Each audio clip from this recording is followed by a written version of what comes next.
Okay, thank you for having me here. Screen share share कर देना अपनी, तो सब यस, लोग देख पाएंगे कैसे क्या यस, कैलकुलेशन है, यस। प्रेजेंटेशन है। ओके, तो let's start. Basically first 2-3 slides में हम लोग ये डिस्कस करेंगे कि बजट में ये वाला जो बजट हुआ है फर्स्ट फेब को, उसमें क्या मेजर चेंजेस हुए हैं 2-3 इंडिविजुअल्स को लेके। तो फर्स्ट चेंज अपना जो है वो टैक्स स्लैब्स जो है उन्होंने अपडेट कर दिए थे। आप देख सकते हैं लेफ्ट साइड में है जो है वो ओल्ड है, प्रीवियस टैक्स रेट्स है, और राइट साइड में जो है वो अपडेटेड टैक्स रेट्स है। इसमें बहुत ज़्यादा बेनिफिट दे दिया है बिकॉज़ प्रीवियस जो टैक्स स्लैब्स थे उसमें 15 लाख के ऊपर हमको 30% टैक्स पे करना पड़ता था। तो जो कि अपडेटेड टैक्स रेट्स में हमको 24 लाख के ऊपर 30% का टैक्स पे करना है, तो जिससे कि बहुत ज्यादा बेनिफिट होने वाला है हम सबको। नेक्स्ट इज 87A का जो रिबेट मिलता था, जो हम लोग बोलते हैं 7 लाख के ऊपर टैक्स नहीं है, 12 लाख के ऊपर टैक्स नहीं है, तो बेसिकली वैसा नहीं है, उस पे ऊपर टैक्स है, बट एक रिबेट हमको दी हुई है जिससे कि वो टैक्स नील हो जाता है। तो उसका लिमिट था 25,000 का, जो कि अभी बढ़ा के 60,000 तक कर दिया है। अपना जो इनकम अगर 12 लाख तक इनकम है, तो उसके ऊपर कोई भी टैक्स नहीं होने वाला है। और इफेक्टिवली अगर सैलरीड पर्सन है, जिसमें हमको एडिशनल स्टैंडर्ड डिडक्शन मिलता है 75,000 का, तो इफेक्टिवली सैलरीड पर्सन का जो इनकम है अगर 12.75 लाख है, तो उसके ऊपर कोई भी टैक्स नहीं लगने वाला है। सिर्फ इसमें एक छोटा सा कैच है कि ये जो पर्टिकुलर रिबेट है वो स्पेशल रेट इनकम के ऊपर एप्लीकेबल नहीं होने वाली है, जो कि हम लोग नेक्स्ट स्लाइड में देखेंगे कि स्पेशल रेट का जो इनकम है वो क्या होता है। ये कुछ स्पेशल टैक्स रेट का इनकम्स हैं जिसमें कि कैपिटल गेन होता है, शॉर्ट टर्म कैपिटल गेन है, लॉन्ग टर्म कैपिटल गेन है। अगर कोई विनिंग फ्रॉम लॉटरीज है, ऑनलाइन गेम से अगर किसी को इनकम हो रहा है, तो इसके ऊपर अगर जो भी इनकम आपको आया है और वो आपके नॉर्मल इनकम में इंक्लूड है, ठीक है, तो उसमें हमको कोई भी रिबेट नहीं मिलने वाला है। वो हम लोग बाद में एग्जाम्पल लेके क्लियर कर देंगे कि उसका कैलकुलेशन कैसे होने वाला है, ठीक है। अभी हमारे सारे इन्वेस्टर्स को ये इम्पोर्टेंट है कि म्यूचुअल फंड का रिडम्पशन हो गया, फिर उसमें से हम लोगों ने विड्रॉ किया और उसके ऊपर जो प्रॉफिट आया, अगर वो प्रॉफिट उसके ऊपर रहेगा तो उसका कैलकुलेशन कैसा रहेगा, तो वो भी श्रद्धा अपने को बाद में बताएगी। Yes, yes, yes. Next TDS के बारे में कुछ थोड़े बहुत चेंजेस है। अगर कोई सीनियर सिटीजन हमारी मीटिंग अभी देख रहा है, तो 50,000 का लिमिट पहले था टीडीएस डिडक्शन के लिए इंटरेस्ट के ऊपर, जो कि बढ़ा के अभी 1 लाख का कर दिया है। बाकी अदर देन सीनियर सिटीजन का लिमिट 50,000 तक कर दिया है। डिविडेंड इनकम अगर किसी को आ रहा है तो उसका पहले 5,000 के ऊपर टीडीएस कट जाता था। अभी अपडेटेड इसमें 10,000 का लिमिट हो गया है, ठीक है। अगर किसी को रेंट इनकम है जिसके ऊपर टीडीएस कटता था पहले 2,40,000 का, अगर उसका ईयरली रेंट है, तो उसके ऊपर टीडीएस काट के उनको पेमेंट आता था। अभी अपडेशन में उनका लिमिट बढ़ा के 6 लाख तक कर दिया है। तो अगर 6 लाख के नीचे आपका रेंट इनकम है, तो अभी आपको फुल अमाउंट आपके हाथ में आने वाला है। प्रोफेशनल फीस के केस में 30,000 का 50,000 कर दिया है। नेक्स्ट इज आपका ये है extension of time limit for ITR-you. ITR-you ये एक ऐसा रिटर्न है जिसमें अगर सपोज कोई इंसान किसी भी चीज की वजह से रिटर्न फाइल करना रह जाता है जिसका, या फिर रिटर्न फाइल कर चुका है लेकिन उसमें बाद में जाके पता चलता है कि कोई पर्टिकुलर इनकम दिखाना शो करना रह गया है, तो इस केस में हम लोग आईटीआर-यू फाइल करके वो इनकम को डिस्क्लोज कर सकते हैं। तो पहले वो टाइम लिमिट था असेसमेंट ईयर खत्म होने के बाद में 2 साल के बीच में हमको फाइल करना था रिटर्न्स। अभी वो बढ़ा के 2 साल से 4 साल तक लेके गए हैं वो लोग। तो हम लोग ये आने वाले 4 साल में अ, अगर कोई छूट गया है इनकम या फिर अपडेशन बाकी है, तो हम लोग वो कर सकते हैं, ठीक है। नेक्स्ट इज आपका ये बेसिक डिडक्शंस है जो हमको ओल्ड टैक्स रेजिम में अवेलेबल होते हैं चैप्टर 6A के अंडर, जो सब जानते ही है कि बेसिकली क्या-क्या उसमें आता है। फिर भी मैं एक बार ब्रशिंग कर देती हूँ। इसमें है सेक्शन 80C। 80C में मैंने जो लिस्टिंग किया हुआ है उस वो एग्जांपल्स है। उसमें अगर आप इन्वेस्टमेंट करते हैं तो फिर आपको 1.5 लाख तक का बेनिफिट मिलता है, आप वो आपके इनकम में से 1.5 लाख तक का डिडक्शन ले सकते हैं। नेक्स्ट है 80CCC पेंशन फंड में अगर आपने कोई इन्वेस्टमेंट किया हुआ है तो फिर आपको उसका डिडक्शन मिल सकता है। ये 80C और 80CCC का कंबाइंड बेनिफिट आपको मैक्सिमम कैप 1,50,000 तक का होता है। बाद में है नेशनल पेंशन स्कीम में अगर इन्वेस्टमेंट हो रहा है तो उसका डिडक्शन अलग से मिलता है।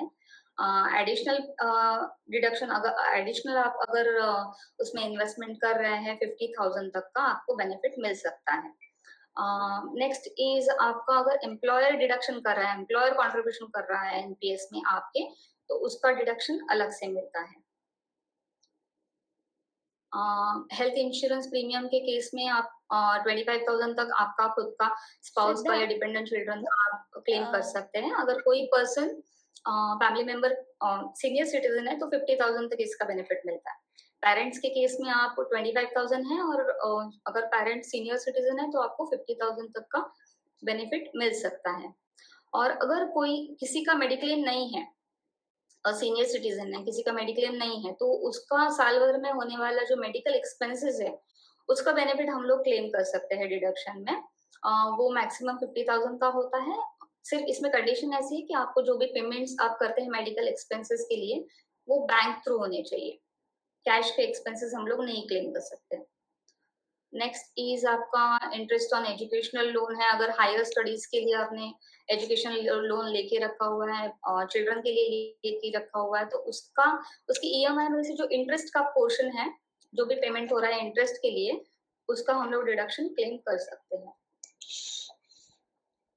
नेक्स्ट इज चैरिटेबल इंस्टीट्यूशन को अगर आपने डोनेशन किया हुआ है तो वो हम लोग एक सर्टेन लिमिट होता है, उसमें हम लोग डिडक्शन ले सकते हैं। नेक्स्ट इज आपका इंटरेस्ट ऑन सेविंग अकाउंट जो मिलता है वो 10,000 तक एग्जेम्प्टेड है, 10,000 तक हमको डिडक्शन मिलता है। और ये 80TTA है। 80TTB एक सेक्शन है जिसमें सीनियर सिटीजन को अप टू 50,000 तक का बेनिफिट मिलता है।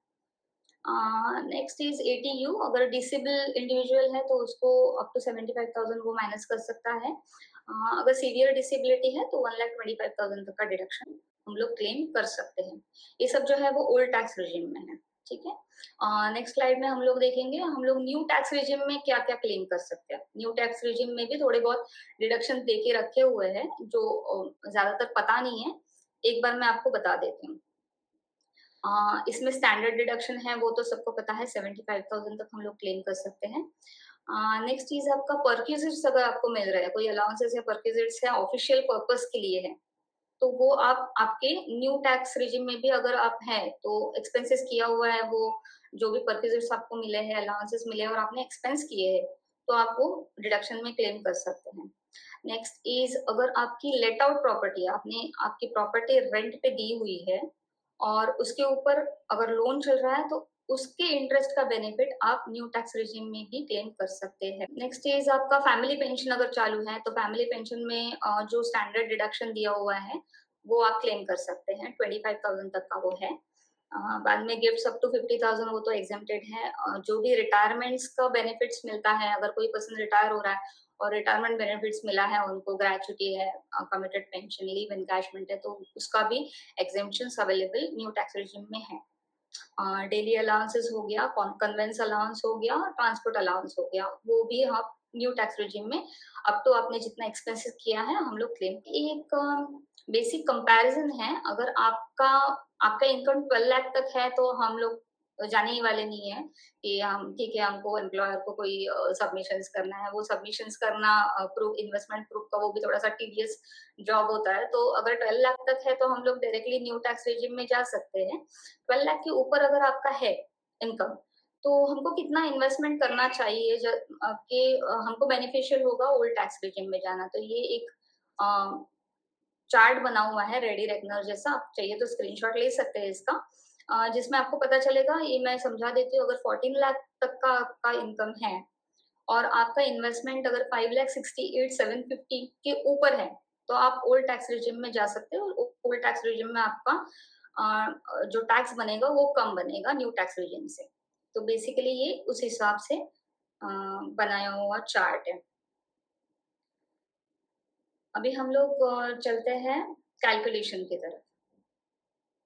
कैलकुलेशन कैसे करना है वो हम अभी देखते हैं। ठीक है, यहाँ पे मैंने एग्जांपल लिया हुआ है 14 लाख का। अगर आपको कोई सर्टेन अमाउंट बताना है तो आप बता सकते हैं, हम उस हिसाब से श्रद्धा, कैलकुलेट है ना। हाँ हाँ, ओके, तो अभी मैं 14 लाख का एग्जांपल ले रही हूँ। अगर किसी को चाहिए तो उनका कैलकुलेशन भी हम लोग करके देख सकते हैं। ठीक है, 14 लाख में हमको न्यू टैक्स रेजिम में 75,000 तक का डिडक्शन मिलेगा, standard deduction. Old tax regime में 50,000 का मिलेगा।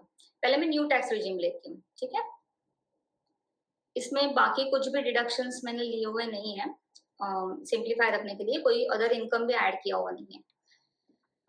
इसके ऊपर हमको टैक्स कैसे कैलकुलेट करना है। अभी बेसिकली ये जो टैक्सेबल इनकम बना है वो है 13,25,000 का। तो इसको हम लोग ब्रेक करेंगे।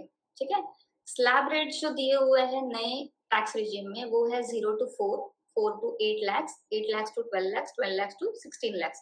इस हिसाब से टैक्स रेट बने हुए। तो हमको इस पहले आपको पर्टिकुलर 3 का टेबल आता होगा तो अभी आपको 4 का टेबल आना चाहिए। हाँ, हाँ, करेक्ट है, करेक्ट है। तो इसको हमको इस हिसाब से स्लैब के हिसाब से ब्रेक करना है 13,25,000 को। ठीक है, तो फर्स्ट 4 लाख 13,25,000 में से निकाल लिए फर्स्ट 4 लाख, उसके ऊपर 0% टैक्स है तो टैक्स आ गया 0। ठीक है, नेक्स्ट जो 4 लाख है उसके ऊपर हमको 5% भरना है। ठीक है, तो उसका आ गया 20,000।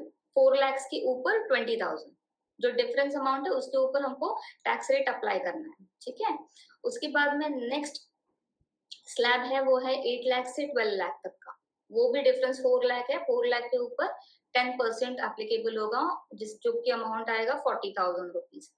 और नेक्स्ट स्लैब है हमारा 12 लाख से 16 लाख। तो ये स्लैब में हम रुक जाएंगे बिकॉज 13,25,000 ये स्लैब में पड़ रहा है। इसमें हम लोग कैसे कैलकुलेशन करेंगे।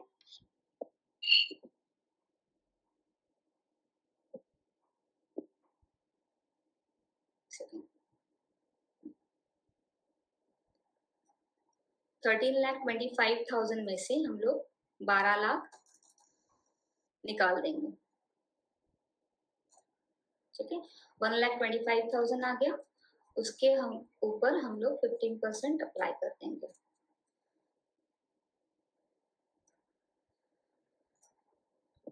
तो आ गया आपका 18,750। इसका टोटल जो है वो हमारा टैक्स बनेगा इस साल का। सॉरी,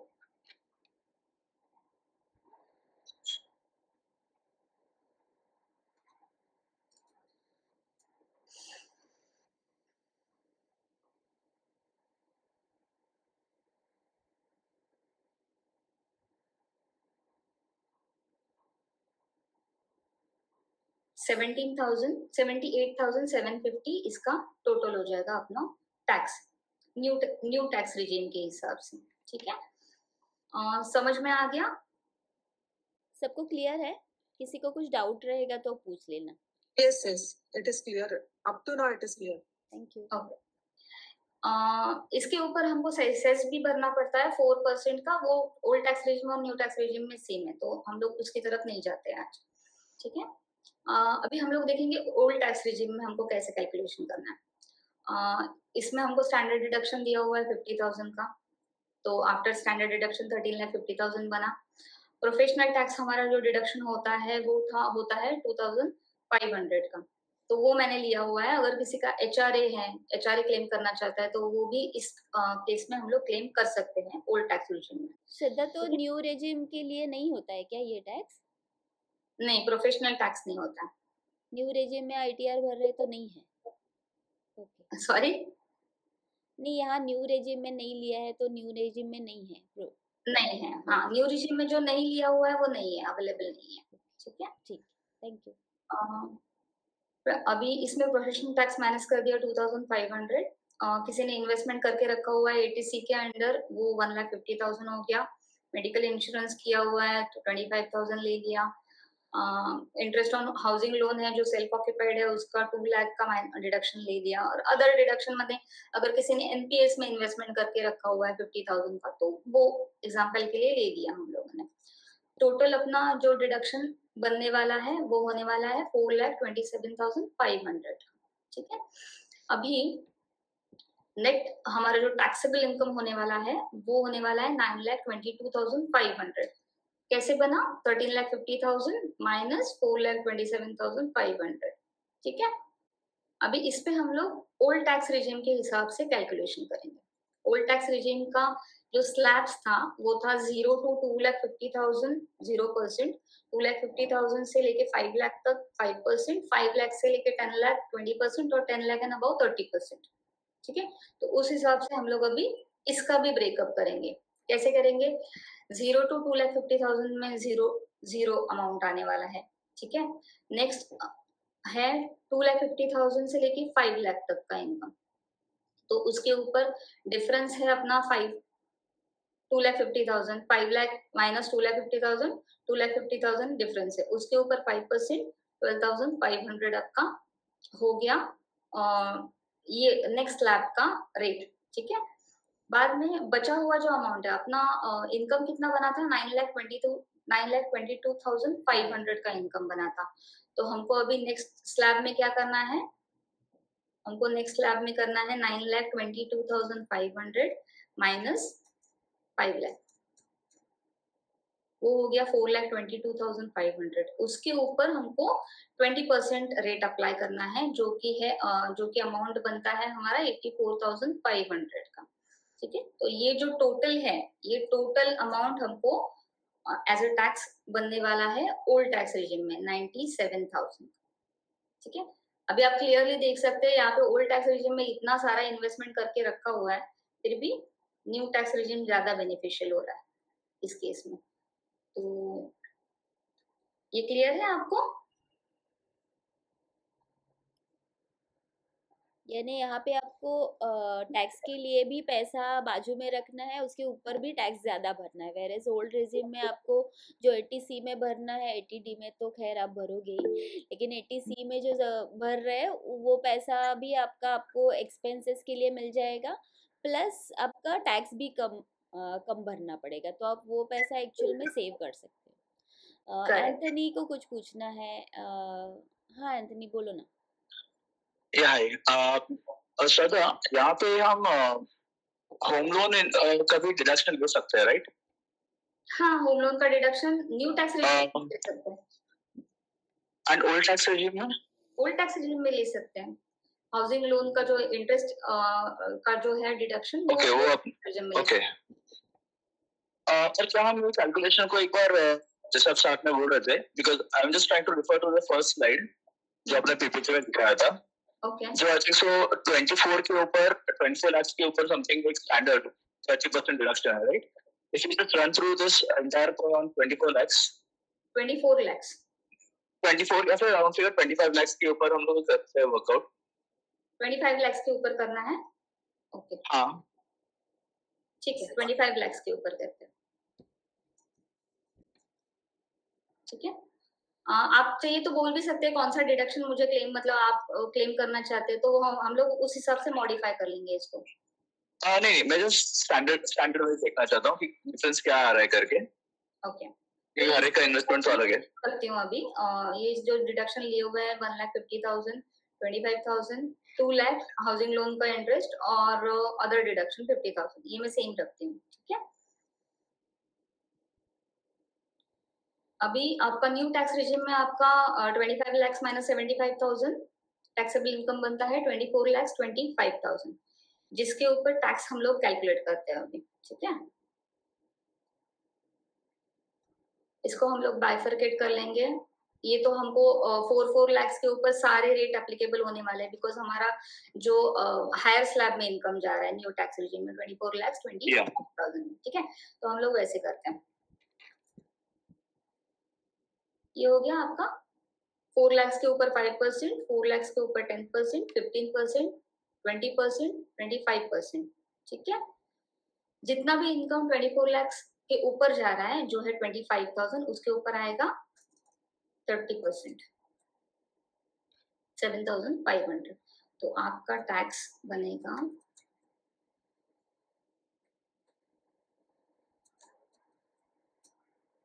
3,07,500।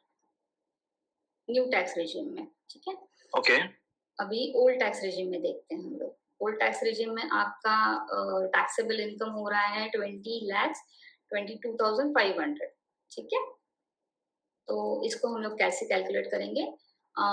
2,50,000 तक 0% है, 2,50,000 तो 5 लाख, मतलब 2,50,000 के ऊपर 5% है 12,500, ठीक है।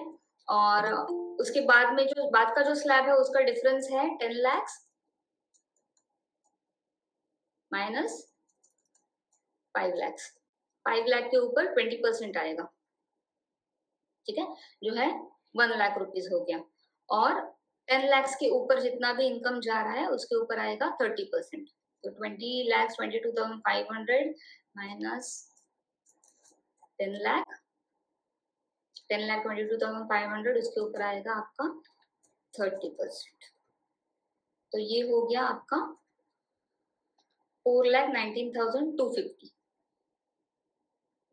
ओल्ड टैक्स रेजिम में आपका टैक्स बनेगा 4,19,250। Okay. क्लियर है? Got it. Yes, yes, perfect. Thank you. Okay, welcome. अभी हम लोग नेक्स्ट स्लाइड पे जाएं या किसी को कुछ डाउट रहेगा तो पूछ लीजिए।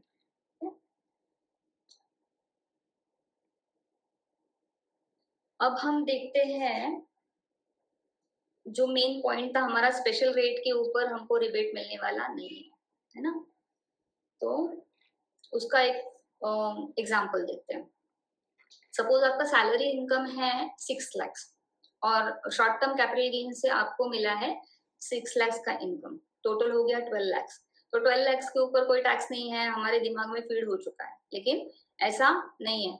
स्पेशल रेट का जो इनकम है उसके ऊपर आपको रिबेट अलाउड नहीं है। इसके लिए उसके ऊपर जो भी टैक्स बनता है, जो भी टैक्स रेट गवर्नमेंट ने दिया हुआ है उसके हिसाब से टैक्स पे करना पड़ेगा, ठीक है। तो अभी देखते हैं इसका कैलकुलेशन कैसे होगा। तो इसका कैलकुलेशन कैसे होगा, हमको दोनों इनकम अलग अलग डिवाइड करना है। सैलरी इनकम या फिर बिजनेस इनकम, जो भी नॉर्मल रेट का इनकम आपका है वो अलग करना है और स्पेशल रेट को अलग करना है। इस केस में 6 लाख का आपका सैलरी इनकम है, तो उसका कैलकुलेशन कैसे होगा? 0 to 4 लाख 0% है, 0 टैक्स लगेगा।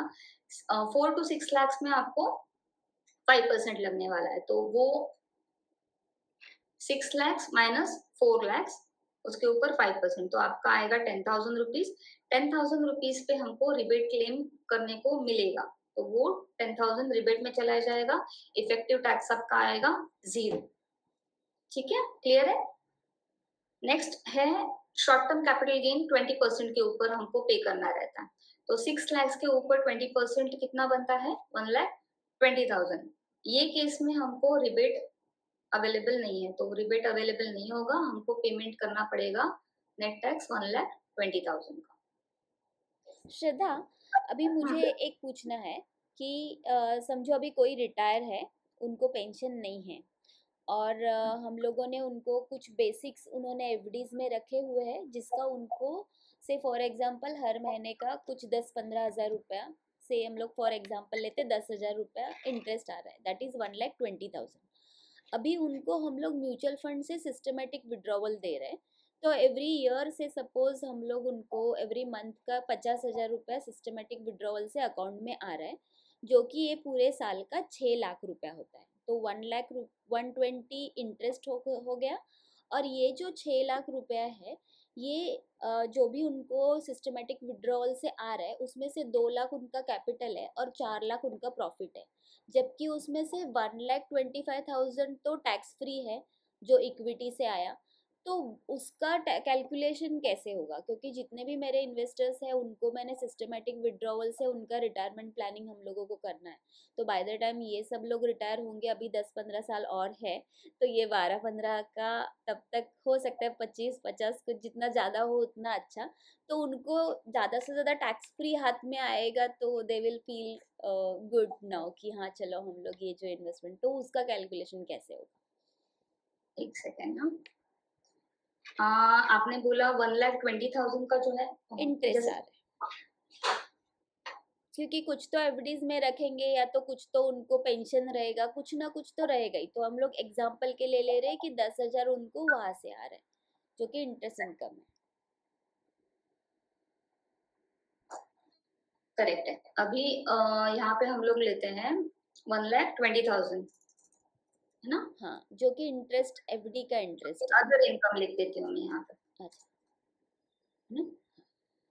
नेक्स्ट आपका होने वाला है 4 लाख का आपका कैपिटल गेन होने वाला है। हाँ, लेकिन वो शॉर्ट टर्म नहीं है, लॉन्ग टर्म है, LTCG रहेगा वो। उसमें से 4 लाख प्रॉफिट है, 2 लाख उनका खुद का कैपिटल है, मतलब उन्होंने 2 लाख का म्यूचुअल फंड में इन्वेस्टमेंट किया था, उनका 6 लाख बन गया, उन्होंने 6 लाख ये पूरे साल में एवरी मंथ 50-50 हजार करके विड्रॉ कर लिया।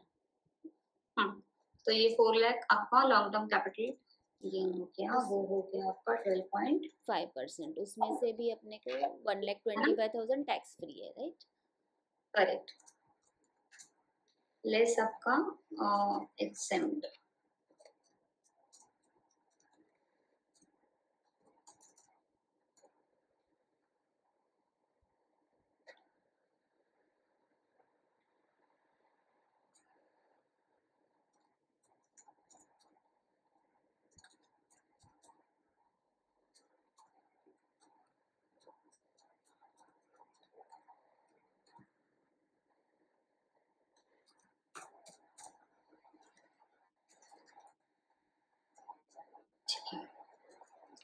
इसमें आपको कैसे कर सकते हैं, लॉन्ग टर्म कैपिटल बेसिक जो एग्जेम्पशन लिमिट हमको दिया हुआ है न्यू टैक्स रेजिम में, वो है 0 to 4 लाख। 4 लाख तक आपका बेसिक एग्जेम्पशन हम लोग यूटिलाइज कर सकते हैं ये केस में, बिकॉज इनका जो टैक्सेबल इनकम बन रहा है वो है 3,95,000 तक का।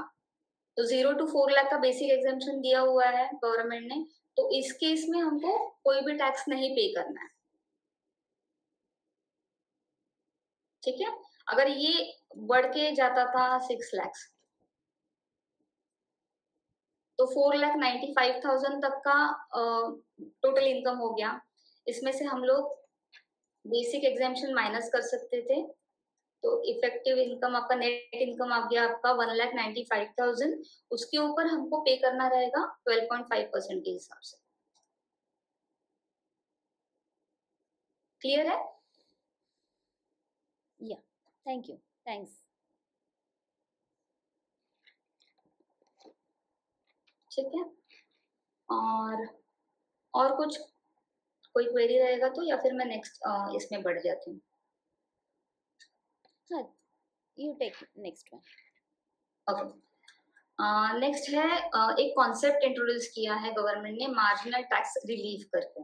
ठीक है, अगर कोई भी पर्सन है जिसका इनकम 12 लाख से मार्जिनली इंक्रीज हो रहा है, तो उसको जो रिबेट है उसका बेनिफिट नहीं मिलने वाला।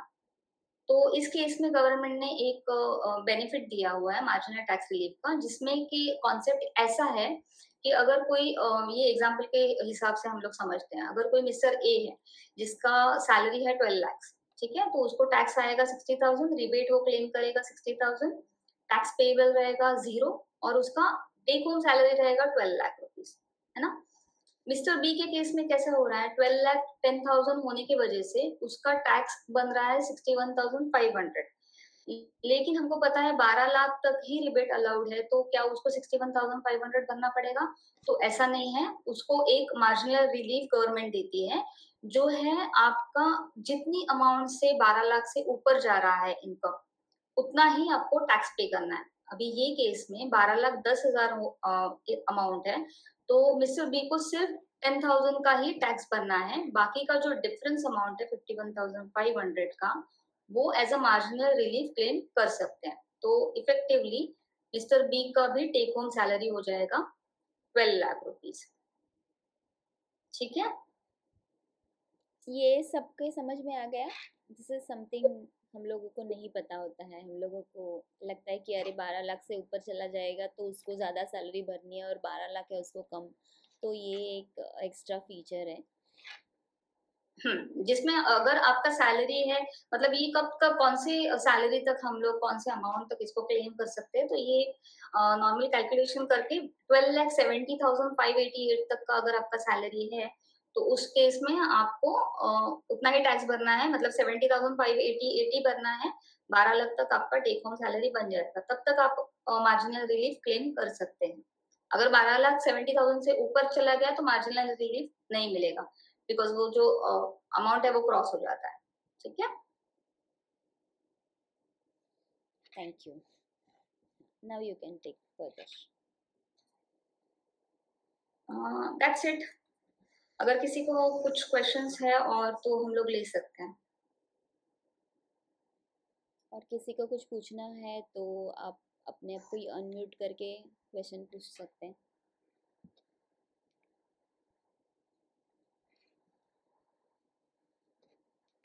All clear to everybody?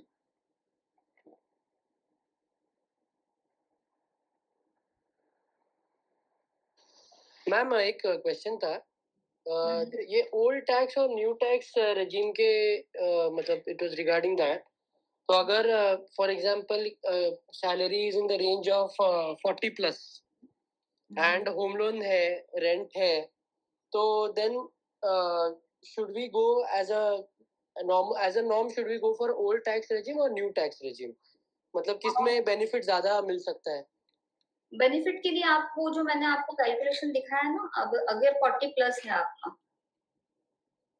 Suppose आपका 50 लाख सैलरी है, ये एक ब्रेक इवन पॉइंट है, ठीक है। ये जो है ना डिडक्शन, नीचे वाला जो कॉलम है वो ब्रेक इवन पॉइंट है। मैम आप स्क्रीन शेयर कर रहे हैं क्या? Because I am not able to see the screen. हाँ मैं शेयर कर रही हूँ मैडम, दिखते था? Visible है, visible है। अच्छा Yes, विजिबल yes, है क्या? yes. अच्छा ओके ओके ओके। विजिबल है, ओके। तो अगर आपका सैलरी 50 लाख तक है और आपका डिडक्शंस का टोटल मिला के, एचआरए आप ले लो, एचआरए ले लो, आपको एटीसी का डिडक्शन ले लो, होम लोन का इंटरेस्ट ले लो, सारा कुछ मिला के अगर आपका 8 लाख के ऊपर है ना, तो आप ओल्ड टैक्स रेजिम में जा सकते हैं। नहीं तो आपको न्यू टैक्स रेजिम ज्यादा बेटर पड़ेगा अगर 8 लाख से नीचे है तो। लोन और मतलब लोन एंड रेंट मिला के, राइट? लोन सब जो डिडक्शंस हमको क्लेम कर सकते हैं ना, जैसे कि आपका एटीसी हो गया, है ना, एचआरए हो गया, है ना, उसके बाद में आपका हाउसिंग लोन का इंटरेस्ट हो गया, मेडिक्लेम हो गया, अगर एनपीएस का कंट्रीब्यूशन है वो हो गया, ये सारा कुछ मिलाकर अगर आपका 8 लाख के ऊपर है तो आप ओल्ड टैक्स रेजिम ले लो। 8 lakhs, right? 8 lakh, right. Okay, okay. Okay, okay. Thank you. Okay. So thank you so much. आप सब One लोग, more, I mean question, not question, actually a request. yeah, ask us. Will Shraddha madam be available for consultation if you want to come and meet her separately? Yes, she will be available. I will give you her number and you can directly contact her. She will give. Please. Yes, yeah. Basically, she's Thank a you so tax much. consultant only, so she will be able to guide you properly. Though it looks beneficial, but then further we would want to understand how Yeah, the investments, obviously, what will be the impact and and every other things. person's deductions will be different. So everybody's this thing will be different. Okay. Correct. Yeah. Thank you so much. So can I stop? you can stop screen sharing. Okay. So friends, thank you so much. Today I'm very happy that so many of you are turned off. श्रद्धा का जादू है। Income में tax कितना जाएगा is very important, तो सब लोग आए हैं आज। बेसिकली नेक्स्ट ईयर के लिए प्लानिंग करना ये इन एडवांस में बहुत ज्यादा जरूरी है। स्टार्टिंग से ही अगर प्लान चालू कर दे तो कोई प्रॉब्लम नहीं आता बाद में। और आप लोगों को ये एक्स्ट्रा पैसा बच रहा है तो मैं आपको सजेस्ट करूंगी कि आप उसको सेविंग का पहले से ही सोच के रखोगे इतना, क्योंकि हाथ में जितना पैसा एक्स्ट्रा आएगा तो हम लोग एक्स्ट्रा खर्चा ही करने वाले हैं। तो better some part at least you divert it to investment so that हम लोगों को आगे फ्यूचर में अच्छे रिटर्न्स और जाएंगे। सो थैंक यू सो मच। अभी जो लोग पिछले मीटिंग्स में नहीं थे तो उनके लिए मुझे सिर्फ थोड़ा सा रिपीटेशन करना है फॉर टैक्स हार्वेस्टिंग। तो मैं मेरी स्क्रीन शेयर करती हूँ। I will just take 5 minutes.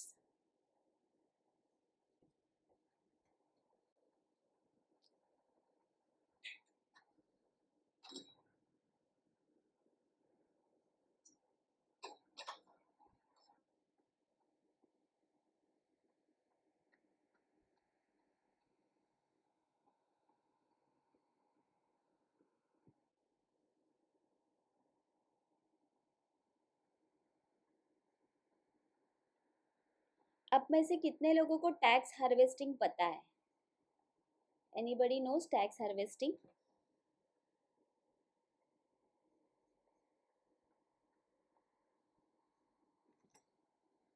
अभी आप देख लीजिए, हम लोग म्यूचुअल फंड में जो इन्वेस्टमेंट्स करते हैं तो सब लोगों को तो हर साल पैसा विड्रॉ करने को ज़रूरत नहीं होती है, उनको रिक्वायरमेंट नहीं रहती है, तो लॉन्ग टर्म में we are keeping that money. तो टैक्स हार्वेस्टिंग क्या है कि ये जो आप लोगों को 1,25,000 तक का अभी हम लोगों ने जो एग्जाम्पल लिया था, लॉन्ग टर्म कैपिटल LTCG जो था ना, वो टैक्स फ्री जो है आपको, तो वो हम लोग एवरी ईयर आपका टैक्स प्रॉफिट बुकिंग करेंगे। से फॉर एग्जांपल 2021 में आपने इन्वेस्टेड अमाउंट है आपका, से सपोज आपने 3 लाख रुपीज़ इन्वेस्ट किया है, ठीक है, और आपका जो प्रॉफिट है वो 2025 में बना है फॉर 1,25,000, ठीक है।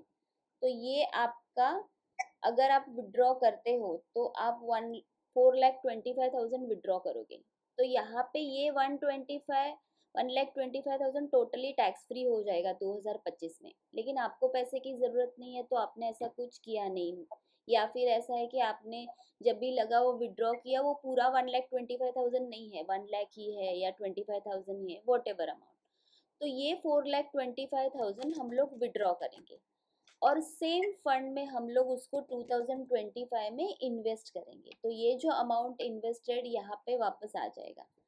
अभी जैसे हम लोगों ने 2021 में इन्वेस्टमेंट किया है, वैसे हम लोग 2022 में भी कुछ इन्वेस्ट किया रहेगा, 2023 में भी कुछ किया रहेगा, तो ये हम लोगों को हर साल रिपीट करना है।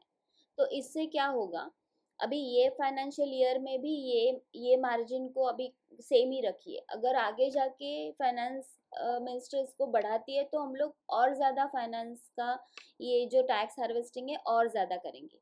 तो भी इसका फ़ायदा क्या होगा कि जैसे ये 2021 में 3 लाख था, तो 3 लाख का 4,25,000 हो गया, तो समझो ये 2028 में हम लोगों ने इसमें, मैं फॉर द एग्जाम्पल के लिए इजी हो इसके लिए 1,25,000 ही ले रही हूँ, वो एक्चुअल में प्रॉफिट कम ज़्यादा होगा, तो ये 1,25,000 और प्रॉफिट हो गया, तो ये 4,25,000 प्लस 1,25,000, तो 550 हम लोग वापस विड्रॉ करेंगे और वापस इसको हम लोग इन्वेस्ट करेंगे। और वैसे ही जैसे जैसे 1,25,000 हम लोग हार्वेस्ट करते जाएंगे, तो वैसे जितने भी साल का हम लोगों का एक्चुअल में जिस दिन हम लोगों को प्रॉफिट होगा, जिस दिन हम लोगों को एक्चुअल में पैसे विड्रॉ करने की ज़रूरत है, से फॉर एग्जांपल किसी के बच्चे का हायर एजुकेशन है, अभी मेरे एग्जांपल से लेती हूँ कि समझो ये मैंने 2021 से इन्वेस्ट किया है और ये मुझे 4,75,000 मेरे बेटी के एजुकेशन के लिए चाहिए, तो जो साल मैं ये 475 विड्रॉ करूंगी तो मुझे पता है कि मेरा ओरिजिनल तो 3 लाख ही था, तो अगर उस साल में जाके इन्वेस्टमेंट तोड़ूंगी तो ये 6,75,000 माइनस 3 लाख, तो ये मेरा 375 आएगा, और 1,25,000 के ऊपर का जो भी है उसके ऊपर मुझे 12.5% टैक्स भरना पड़ेगा। सो 2,25,000 के ऊपर मुझे 12.5%, so that is approximately 31,250 tax भरना पड़ेगा। तो यही टैक्स मेरा बच जाएगा अगर मैं टैक्स हार्वेस्टिंग करती हूँ। तो मैं आप सबके लिए ये टैक्स हार्वेस्टिंग करने वाली हूँ, जिनका जिनका इनकम टैक्सेबल है उनके लिए, और ये हम लोग करेंगे अप्रॉक्सीमेटली 15 मार्च के बाद। तो 15 मार्च से 30 मार्च तक हम लोग आपके लिए टैक्स हार्वेस्टिंग करेंगे, क्योंकि इसका ज़रूरत इसके लिए है क्योंकि ये साल अगर समझो मैंने अभी आपका टैक्स हार्वेस्टिंग कराया, आपका टैक्स हार्वेस्टिंग अभी तो हो सकता है, ऐसा कुछ नहीं कि अभी नहीं हो सकता है, लेकिन अभी मैंने टैक्स हार्वेस्टिंग किया और आपको फरवरी में एक्चुअली में किसी इमरजेंसी के लिए पैसा विड्रॉ करना पड़ा, तो ऑलरेडी आपने 125 हार्वेस्टिंग के लिए विड्रॉ किया और वापस और करोगे तो आपको अननेसेसरी एक्स्ट्रा भरना पड़ेगा। वेरएज 15 मार्च टू 30 मार्च ऐसा रहेगा कि हार्डली 15 डेज में ही आपको बहुत सारा पैसा अचानक से लग जाए, ऐसा बहुत ही रेयर होगा। तो इसके लिए ही हम लोगों ने ये एक टैक्स हार्वेस्टिंग का मुझे आप सबके लिए करना है।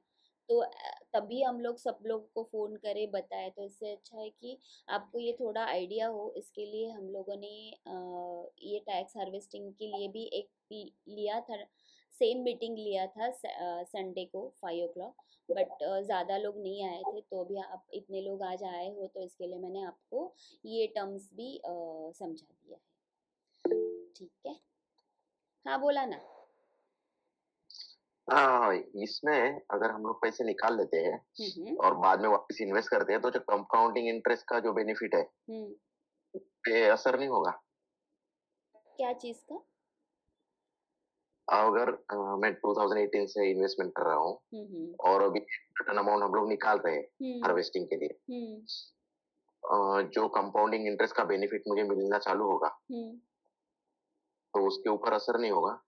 नहीं, देखिए इसमें दो चीजें हैं। एक तो या तो आपको एक्चुअल में वो पैसे की जरूरत है, आपने इन्वेस्ट कर दिया, लेकिन हम लोग बोल रहे हैं कि आपको कोई तो एक फंड आपका रहेगा, वही फंड में से फॉर एग्जांपल ये वाला फंड है, ये 3 लाख आपने जो इन्वेस्ट किया है, ये आपने 10 रुपए एनएवी पे किया है, और ये जब 4.25 आपने निकाला तो आइडली समझो इसको आपने 42 रुपीज 50 पैसे पे विड्रॉ किया। तो ये 42 रुपीज 50 पैसे में आपने विड्रॉ किया, फिर आप जो 42 फंड वापस इन्वेस्ट करोगे ना, तो यही इस पे करोगे। अभी ये प्रैक्टिकली उतना पॉसिबल नहीं है। आप बोलोगे कि नहीं वो तो मैं विड्रॉ करूंगा, फिर उसके बाद मार्केट अप गया तो ये मेरा 42.50 के जगह पे 43 हो जाएगा, तो यस ये प्रॉब्लम हो सकता है। तो इसके लिए या तो हमारे पास टेम्पररी 2-3 दिन के लिए अगर वो फंड है तो वैसे कर सकते हैं, या फिर हम लोग स्प्लिट्स में भी कर सकते कि हाँ अभी मेरे पास 1 लाख रुपीज है तो मैं मेरा 1 लाख रुपीज आज ही इन्वेस्ट किया और आज ही विड्रॉ किया, तो जो विड्रॉ किया वो तो 3 दिन के बाद अकाउंट में आने ही वाला है। तो अगर आपको एग्जैक्ट चाहिए कि नहीं नहीं मुझे वही एनएवी पे मैंने परचेस किया सेल किया तो मुझे वही चाहिए, तो कुछ पूछना है। और हम लोगों ने और एक लिया था लोन अगेंस्ट सिक्योरिटीज़ के लिए भी एक ट्रेनिंग लिया था। तो लोन अगेंस्ट सिक्योरिटीज़ भी मैं आपको 5 मिनट्स में समझा देती हूँ। जो भी हमारा म्यूचुअल फंड का इन्वेस्टमेंट है, अगर समझो हम लोगों को वो विड्रॉ नहीं करना है, तो जैसे कि आपको कोई फंड 15% रिटर्न दे रहा है, तो 15% रिटर्न्स में आपको लगता है कि अरे मैं पैसा विड्रॉ नहीं करूँ, मेरा अच्छे से बढ़ रहा है, तो आप उसी के अगेंस्ट 40%, मतलब हम लोग एक एग्जांपल लेते हैं, अगर आपका 10 लाख रुपया है, आपने इन्वेस्टमेंट किया था 5-6 लाख और वो अभी 10 लाख हो गया है, तो 10 लाख का 40% तो 4 लाख रुपीज़ आप लोन अगेंस्ट सिक्योरिटीज़ ले सकते हो, तो आपको 10.5% से मिलेगा। तो 10.5% से मिलेगा। इसका फ़ायदा क्या है, 15% जो आप कमा रहे वो अब ज़ीरो हो जाएगा। अगर आप उसमें से ही 4 लाख विड्रॉ कर रहे हो तो वो ज़ीरो हो जाएगा, तो वो ज़ीरो के जगह पे यहाँ पे आपको 5% एक्स्ट्रा भी मिल जाएगा, प्लस आपको सिर्फ इंटरेस्ट पे करना है, और जो प्रिंसिपल अमाउंट है वो आपको जब चाहे तब आप पे कर सकते हैं। तो ऐसे लोन अगेंस्ट सिक्योरिटीज़ रहेगा। आप जब पैसा विड्रॉ करोगे तो आपको कम से कम 3 से 4 दिन लगते हैं पैसा अकाउंट में आने में। ये लास्ट जो हम लोग करते हैं तो हम लोग इससे करते हैं, मीराई फाइनेंस से करते हैं, तो हार्डली आपको 1-8 घंटे में ही वो पैसा आ जाता है। कभी कभी अगर कुछ प्रॉब्लम हो तो 1-8 दिन लगता है, लेकिन सब कुछ ऑनलाइन होता है। आपको बाद में जो पेमेंट्स करने हैं वो भी ऑनलाइन करने हैं, तो ये सारी चीज़ें बहुत ही अच्छा है। तो लोन अगेंस्ट सिक्योरिटीज़ भी आप सबको एक ऑप्शन है अवेलेबल, ये पता हो, इसके लिए भी मैंने एक मीटिंग ली थी, तो वो भी मैंने इसमें अभी कवर कर दिया है। तो और किसी को कुछ रिगार्डिंग दिस टू पूछना है तो आप पूछ सकते हैं। तो इसमें ये भी हम लोग टैक्स बेनिफिट में आते हैं अगर हम लोगों ने ये लोन? नहीं, टैक्स में तो कोई भी लोन नहीं आता, सिर्फ हाउसिंग लोन ही टैक्स में आता है ना, तो ये उसमें नहीं है। अगर आप विड्रॉ कर रहे हैं तो आपका जो भी म्यूचुअल फंड का रिटर्न है वो ज़ीरो हो रहा है। अगर 15% कमा के दे रहा है तो 15% ज़ीरो हो गया, तो वहाँ पे ही आपको वो 15% कमा के दे रहा है, उसके अगेंस्ट आपका 10.5% ही आप भर रहे हो, तो ऊपर का परसेंटेज तो आपका प्रॉफिट ही है। तो इसके लिए वो लोन अगेंस्ट सिक्योरिटीज़ है। प्लस अगर किसी को बड़ा अमाउंट निकालना है तो उसके ऊपर उसको जो short term long term capital gain tax भी भरना पड़ रहा है, तो वो भी उसको नहीं भरना पड़ेगा। अगर वो बड़ी अमाउंट विड्रॉ कर रहा है, जैसे कोई 50 लाख विड्रॉ कर रहा है, तो उसको कुछ ना कुछ तो अच्छा खासा लॉन्ग टर्म कैपिटल गेन आएगा ही, तो वो उसको नहीं भरना पड़ेगा अगर वो लोन अगेंस्ट सिक्योरिटीज़ ले सकता है। हाँ, अगर किसी का रिक्वायरमेंट ही ज़्यादा है तो नहीं हो सकता है, क्योंकि 40% तक ही हम लोगों को लोन अगेंस्ट सिक्योरिटीज़ मिलता है। ठीक है, so thank you everybody for joining, thanks a lot. End करें meeting? Thank you madam. Thank you. Thank you so much, Mita. Shraddha, thanks a lot. Thank thanks you. For joining. Thanks. Thank you मला invite केल्याबद्दल. Welcome. चल.